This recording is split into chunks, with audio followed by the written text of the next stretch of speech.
itu sebenarnya sudah disita oleh pihak kepolisian Polda Jabar. Itu menurut Pak Dedi dan saya punya fotonya juga. Nah, halo teman-teman, Assalamualaikum warahmatullahi wabarakatuh. Selamat jumpa lagi, ditemani kopi hitam seperti biasa. Kemarin saya sempat berkumpul semalam dengan Pak Dedi dan juga rekan-rekan YouTuber yang selalu mengikuti kasus ini. Kita ngobrol santai, teman-teman. Nah, di sana itu saya ngobrol dengan Pak Dedi, itu banyak sekali data-data penting sebenarnya. Saya menilai Pak Dedi ini orangnya itu sangat-sangat jujur, teman-teman. Memberikan keterangan itu tidak main-main, tapi dalam bukan hal kasus pembunuhannya, akan tetapi ini kasus tentang sekolah. Nah, di sekolah ini Pak Dedi menjelaskan fiktif. Muridnya tidak ada. Jumlah total sekian di data Dapodik, menurut Pak Dedi itu muridnya tidak ada, itu fiktif. Dan itu sudah dikonfirmasi. Intinya yang sudah saya bahas adalah sudah ada di penyidik seperti itu. Nah, saya hanya mengcopy paste dari keterangan Pak Dedi. Ini seru sekali membahas tentang masalah dana BOS, dana BPMU, dan bantuan-bantuan yang lainnya. Dan juga membahas tentang masalah motor Yoris yang gede itu, yang X-Max. Itu sebenarnya sudah disita oleh pihak kepolisian Polda Jabar.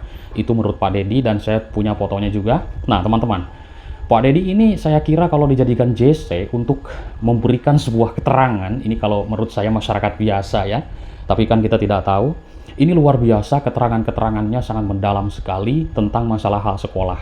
Karena dia ini kan bendahara, jadi tahu tentang masalah mungkin uang masuk dan uang keluar oleh siapa saja. Pokoknya seru sekali, apalagi ketika ngobrolin tentang Wahyu, ya, Wahyu tentang uang.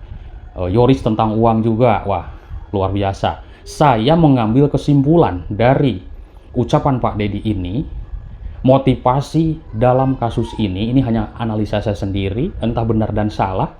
Benar apa yang dikatakan Kombes Pol Surawan yang sudah beredar di publik, dan dugaan kita semuanya, motivasi para pelaku ini adalah harta, teman-teman. Kalau tidak harta, apalagi yang diperebutkan?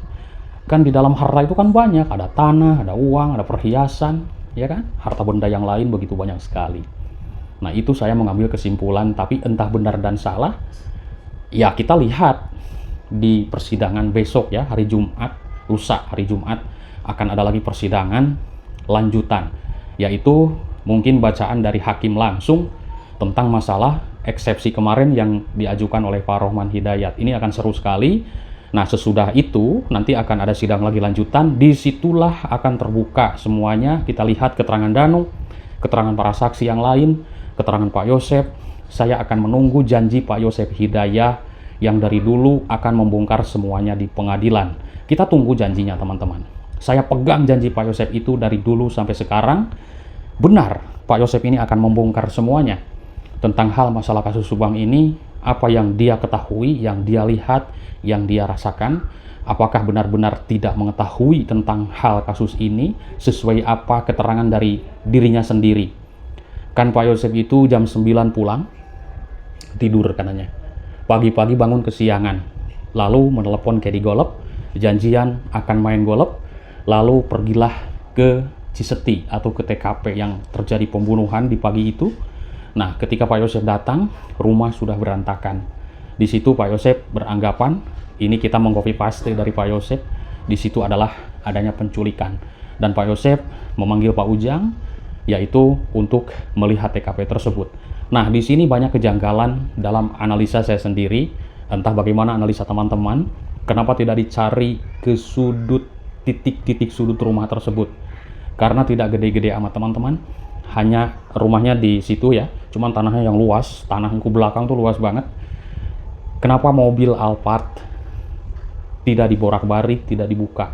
Minta saksi Pak Ujang. Pak Ujang, saya akan membuka mobil Alphard, akan membuka mobil semuanya, pintu-pintunya dibuka, seperti itu. Kan ada saksi Mang Ujang, ya kan? Meskipun kejadian di rumah sendiri, kalau misalkan ya seperti itulah kejadiannya, ada darah segala macam, harus ada saksi, jangan sembarangan. Cuman di sini kejanggalannya, banyak sekali yang berkomentar di berbagai channel YouTube, analisa, banyak pertanyaan, kenapa mobil Alphard tidak dibuka? Itulah hanya analisa ya. Semua mobil dibuka, bagasi segala macam diborak-barik semuanya. Ini tidak. Di sini keanehan yang banyak pertanyaan publik, kenapa Pak Yosep tidak melihat ke dalam mobil? Hanya ke bak katanya, ya. Diambil dari bak ke bawah katanya seperti itu sehingga berbusa, berbunga-bunga seperti itu. Kenapa mobilnya didiamkan? Kan ada saksi bisa minta bantuan Pak Ujang. Ya, Pak Ujang jangan menyentuh apapun misalkan, atau Pak RT. Pak Yosep lah yang bergerak mencari Amel dan Ibu Tuti. Aneh nggak kira-kira teman-teman? Silahkan berkomentar. Kita sama-sama diskusi dengan analisa saya yang seperti itu. Apakah teman-teman setuju? Ngopi dulu. Nah, teman-teman, kemarin ketika menyimak sidang, di sini sudah terlihat Pak Yosep sudah lesu lagi ya. Tidak begitu gembira kayak dulu, berkuar-kuar, tapi entah nanti ya sidang lanjutan. Kita tunggu janjinya. Di sini saya melihat Pak Yosep sangat lesu teman-teman ketika JPU yaitu tolak eksepsi kuasa hukum terdakwa. Kemarin kan ada eksepsi juga. Nah, besok hari Jumat akan dilanjutkan lagi persidangan. Di sini akan ada keputusan dari hakim nanti. Ditolak dan tidak, hakim yang memutuskan. Kita simak nanti. Kalau misalkan ini ditolak, ini akan panjang lagi persidangan. Saksi-saksi nanti akan hadir, saksi-saksi, terus JC, saksi-saksi penting, ini akan memberikan keterangan bagaimana Pak Yosep ini, dan nanti Pak Yosep pun akan ditanya bagaimana Pak Yosep benar-benar akan membongkar. Saya akan menunggu janjinya Pak Yosep.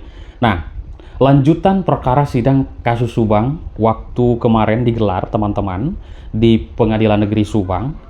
Agenda sidang pada kemarin ini yaitu mendengarkan masalah pembacaan atau jawaban jaksa penuntut umum atau JPU atas eksepsi yang dilakukan oleh kuasa hukum terdakwa Pak Yosep Hidayah. Dalam sidang kemarin, Pak Yosep Hidayah didampingi 5 kuasa hukumnya. Ini saya bacakan. Terlihat terdakwa Pak Yosep ini tertunduk, lesu di kursi tersebut di tengah-tengah persidangan sambil mendengarkan jawaban jaksa penuntut umum atas eksepsi yang disampaikan oleh kuasa hukumnya. Ini kan menarik ya, kalau ditolak panjang lagi nih ceritanya nanti persidangan, luar biasa. Tapi kalau diterima entah itu apa yang terjadi nanti. Tapi intinya kan kita semua warga masyarakat itu menilai dalam kasus ini, begitu kita membaca atau juga mendengar dari yang dibacakan oleh JPU, itu merinding sekali ya, mengerikan. Ini adalah perencanaan, sebuah perencanaan yang sudah matang. Sedemikian rupa, seprofesional mungkin, agar merancang kasus ini jangan sampai terbongkar. Nah, yang harusnya kita lihat yang paling vokal, yang paling frontal adalah pihak keluarganya. Contohnya Yoris, anak pertama. Ibu dan adiknya terbunuh mengenaskan. Kok diam saja sampai saat ini? Malah sewa kuasa hukum. Intinya itu kan pendapat masyarakat banyak yang bergejolak yang saya pantau selama ini. Yoris itu santai-santai saja. Info-info dari Pak Dedi tentang Yoris itu mengerikan sekali teman-teman. Kalau kita dibilang itu disebut kejahatan, ya memang sangat kejahatan sekali. Kalau disebut kelicikan, ini hanya menilai ya, menilai dari ucapan Pak Dedi. Dan Pak Dedi lah, ini saya ngomong copy paste ucapan Pak Dedi. Jadi Pak Dedi menjelaskan Yoris ini, kalau secara kasar kita disebut licik, ya licik. Ini menurut Pak Dedi, teman-teman. Luar biasa ya. Dan waktu itu ada pemeriksaan, waktu ada penggeledahan ke setiap rumah-rumah dari Polda Jabar. Itu kan ada plang di rumah Yoris tuh. Ada plang CV kalau tidak salah waktu itu. Itu sudah dicopot menurut Pak Dedi ya. Pak Dedi sampai ketawa juga. Dicopot katanya. Disimpan di rumah tapi ketahuan sama penyidik, sama pemeriksaan. Ya ini obrolan Pak Dedi semalam. Ini seru teman-teman ya. Saya sampai geleng-geleng kepala ketika mendengar Pak Dedi ngobrol tentang masalah Yoris.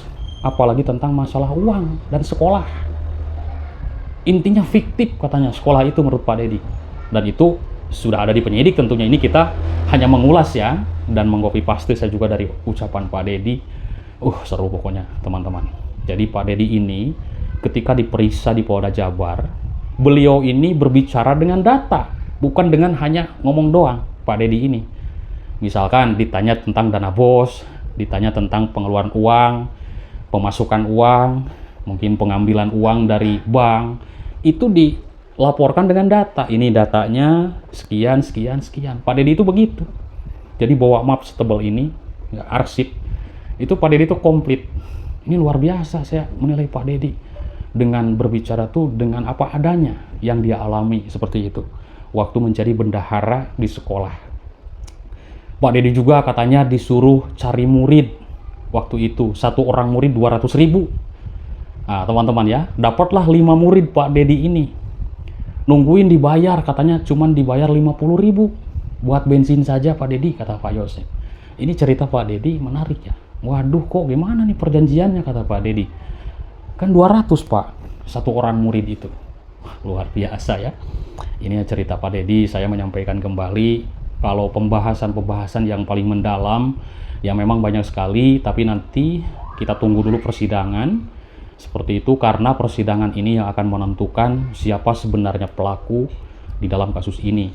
Dan bisa jadi kasus ini nanti akan ada dua ya, kasus pembunuhan dan juga kasus tentang masalah adanya dugaan korupsi di yayasan. Dana bos nyalurnya kemana nih? Kan seperti itu. Bantuan yang lain atau BPMU atau apa namanya Bosda, seperti itu. Kita lihat nanti teman-teman. Semoga kasus ini cepat terungkap dan pihak kepolisian diberikan kemudahan. Terima kasih atas perhatiannya. Nanti kita lanjutkan kembali. Bye-bye.